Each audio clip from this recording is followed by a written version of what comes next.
जलवायु परिवर्तन धरती की सबसे बड़ी समस्या बन चुका है। इस समस्या के निदान के लिए पूर्वी यूरोप व पश्चिमी एशिया के 20 बसे देश अजरबैजान के शहर बाकू में दुनिया भर के देश जुटे। संयुक्त राष्ट्र के जलवायु परिवर्तन फ्रेमवर्क कन्वेंशन द्वारा आयोजित इस सम्मेलन को कॉन्फ्रेंस ऑफ द पार्टीज यानी कॉप कहा जाता है और इस साल यह 29वां सम्मेलन था।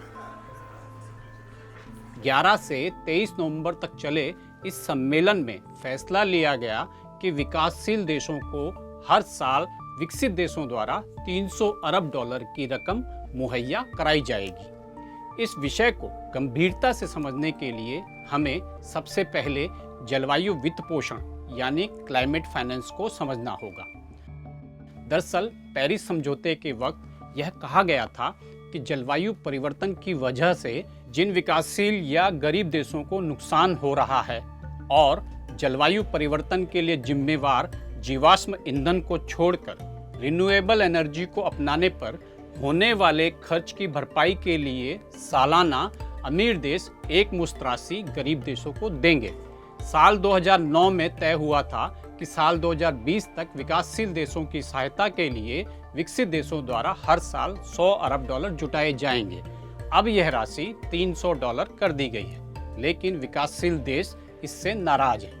नाराज देशों की अगुवाई भारत कर रहा है। कॉप सम्मेलन खत्म होने के बाद भारतीय प्रतिनिधि चांदनी रैना ने इस समझौते पर नाराजगी व्यक्त करते हुए कहा कि इससे पता चलता है विकसित देश अपनी जिम्मेवारी लेने से बच रहे हैं।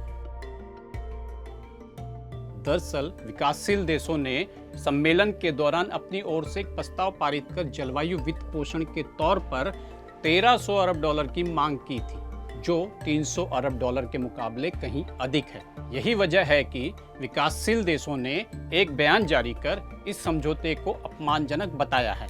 विशेषज्ञों का भी मानना है कि जलवायु कार्रवाई के लिए 1000 से 1300 अरब डॉलर की धनराशि की आवश्यकता होगी।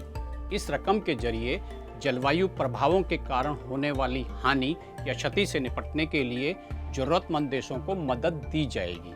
उनके लिए बचाव, अनुकूलन उपाय किए जाएंगे और स्वच्छ ऊर्जा की नई प्रणालियों का निर्माण किया जाएगा।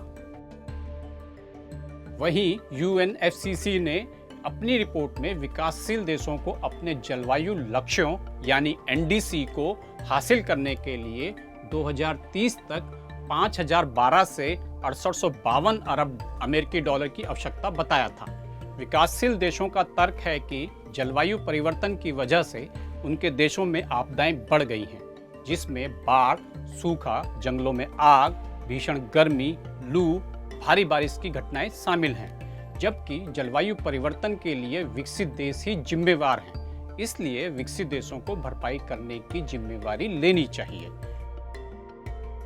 कॉप 29 की एक उपलब्धि और मानी जा रही है, वह है पेरिस समझौते के 6ठे अनुच्छेद पर सहमति। इसे एक बड़ा कदम माना जा रहा है। दरअसल अनुच्छेद 6 में कार्बन बाजार की व्यवस्था की गई है।